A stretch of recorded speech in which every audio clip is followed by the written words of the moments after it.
এই প্রতিকূল আবহাওয়ার মধ্যেও আপনাদের আজকে ঐতিহাসিক সোহরাওয়ার্দী উদ্যানে যে সম্মেলনের চিত্র দেখিয়েছেন, এতে আমাদের মনের আরও শক্তি আল্লাহর রহমতে ইসলাম বাস্তবায়নের বেড়ে গেছে। কারণ আমি সন্দিহান ছিলাম যে এই বৃষ্টি এত কঠিন আকারে আলহামদুলিল্লাহ বর্ষণ হচ্ছিল, এর মধ্যে এত সুন্দর আপনারা যে প্রোগ্রাম বাস্তবায়নের চিত্র দেখিয়েছেন। আমি বিশেষ করে শ্রমিক আন্দোলনের কেন্দ্রীয় দায়িত্বশীলরা যারা রয়েছেন এবং আপনারা যারা এসেছেন সকলকে ধন্যবাদ জানাচ্ছি। কথা বেশি লম্বা নয়, সংক্ষেপ গুরুত্বপূর্ণ আলোচনা হয়ে গেছে।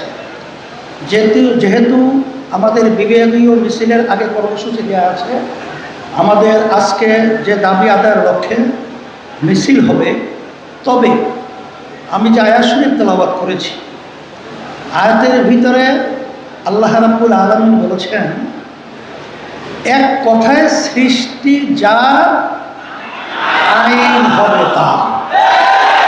আসলে আমরা শ্রমিক, আমাদের দাবিগুলো বাস্তবায়নে আমরাই 53 বছর 54 বছর চলছে বাংলাদেশ, আমরা দেখেছি আসলে বাস্তবে শ্রমিকদের দাবি বাস্তবায়নের পরিবর্তে শ্রমিকদেরকে বিভিন্ন সময় স্বার্থান্বেষী মহলগুলো তারা ক্ষমতায় যাওয়ার সিঁড়ি হিসেবে ব্যবহার করে আজকে তারা আঙ্গুল ফুলে আজকে বটগাছ হয়েছে, তালগাছ হয়েছে, বিদেশে বেগম পাড়া তৈরি করেছে, হাজার হাজার লক্ষ কোটি টাকা বাংলাদেশ থেকে পাচার করে বাংলাদেশকে তামাম বিশ্বের ভিতরে আজকে অপমানিত করেছে।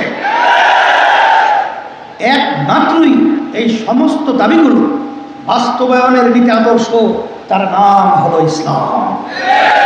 5ই আগস্ট 2024 যে গণ অভ্যুত্থান হয়েছে, আজকে বাংলাদেশের আনাচে কানাচে আমার রিক্সাওয়ালা ভাইরা, আমার শ্রমিক ভাইরা, সর্বক্ষেত্রে যখন আমরা আলোচনা করি, সবাইয়ের মুখে একটাই স্লোগান চলে আসছে, আমরা আওয়ামী লীগের শাসন দেখেছি, বিএনপির শাসন দেখেছি, জাতীয় পার্টির শাসন দেখেছি, কিন্তু ইসলামের শাসন দেখি নাই।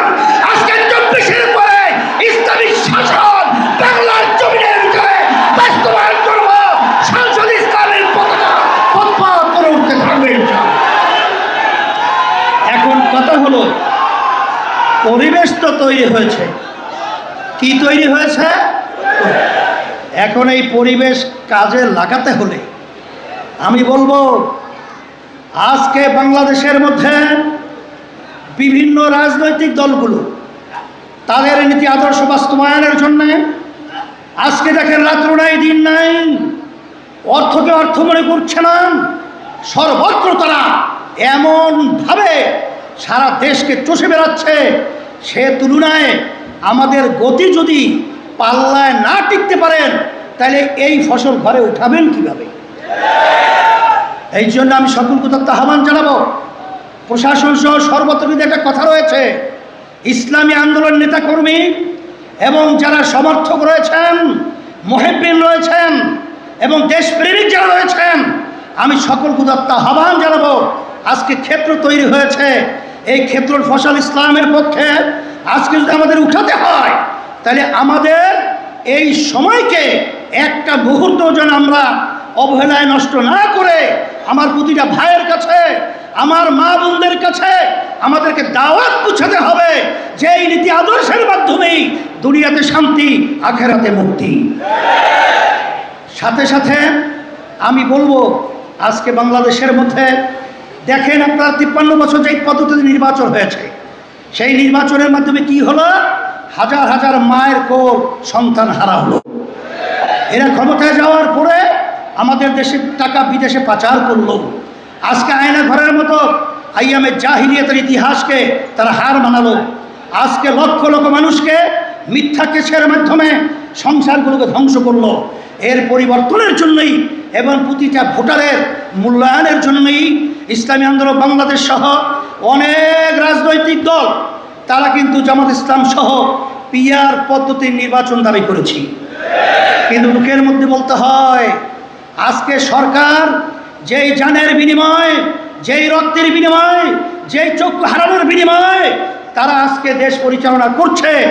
এই অন্তর্বর্তীকালীন সরকারের প্রধান তিনি কিন্তু বলেছিলেন, জাতির কাছে কমিটমেন্ট করেছিলেন যে আমাদের 3টা দায়িত্ব, একটা হলো সংস্কার, এরপরে দৃশ্যমান বিচার, এরপরে জাতীয় নির্বাচন।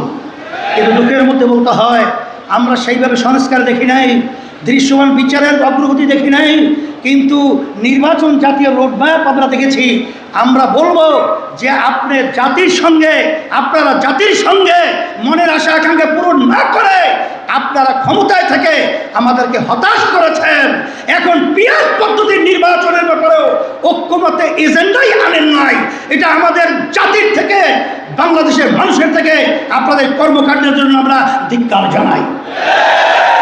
এখন কথা হলো এতটুকুই, জুলাই সনদ এইটা আইনি স্বীকৃতি দিতে হবে। বিএনপি বলছে নির্বাচনের দিন, কেন গণভোট নির্বাচনের দিন হবে কেন? কিন্তু বাংলাদেশের মানুষ কিন্তু এখন ঘুমন্ত নয়, আমরা কিন্তু সজাগ। আপনাদের আচরণ মানুষ দেখেছে বারবার, আর বাংলাদেশের মানুষ প্রতারিত হবে না। আমাদের পরিষ্কার কথা হলো যে নির্বাচনের আগে জুলাই সনদ স্বীকৃতির জন্য আইনি গণভোট আগে দিতে হবে। এবং সকলকে আমি আহ্বান জানাবো, বিশেষ করে ইসলামী দলগুলো যারা রয়েছেন, আমাদের ঘোষণা ছিল ইসলামী রাষ্ট্র একটা যাবে, দেশপ্রেমিক যারা রয়েছেন আমরা সবাই একত্রিত হয়ে আমরা দেশ গঠন করব। কিন্তু এর ভিতরে দেখা যায় যে কিছু বিভিন্ন কায়দায় তারা আজকে ইসলামী এই জোটটাকে, এই অবস্থানটাকে দুর্বল করার জন্যে বিভিন্ন ধরনের আলোচনা করেন, কিন্তু ভোটটা কোন জায়গায় দিবে সেটাও চিহ্নিত করে পরিষ্কার আপনারা বক্তব্য রাখেন। কিন্তু আপনারা গোপনে কৌশলে বিএনপির ভাগসে ভোট ঢুকাবেন, এটা কিন্তু জাতি বুঝে গেছে। কোন বিএনপি? যেই বিএনপি শরিয়া আইনে বিশ্বাসী না। কোন বিএনপি? যেই বিএনপি বাংলাদেশের ইসলাম পন্থাদের উত্থান নিয়ে তারা বিঘ্নিত, চিন্তিত। কোন বিএনপি? তারেক রহমান বলেছেন এই বাংলাদেশের মধ্যে মৌলবাদের অভয়ারণ্য হতে দেওয়া যায় না। এই বিএনপিকে আপনারা ক্ষমতায় নেওয়ার জন্য ভোট দিবেন না। আজকে ইসলামের পক্ষে, আজকে আপনারা সবাই বক্তব্যের মাধ্যমে এটা পরিষ্কার করবেন। মুরব্বীদেরকে সহ সকলকে আমরা উদাত্ত আহ্বান জানাচ্ছি, কারণ আমরা আর মারকুল খালি করতে চাই না, আর চাঁদাবাজদের সহযোগী হতে চাই না, আর জালেমদের সহযোগী হতে চাই না। বাংলাদেশকে মুক্ত করতে হবে এবং বাংলাদেশের মধ্যে ইসলামের পতাকা আজকে সংসদের মধ্যে উড্ডীন করতে হবে, বাতিলকে বঙ্গোপসাগরে নিক্ষেপ করতে হবে। সকলকে ধন্যবাদ জানিয়ে আজকে এখন মিছিল হবে।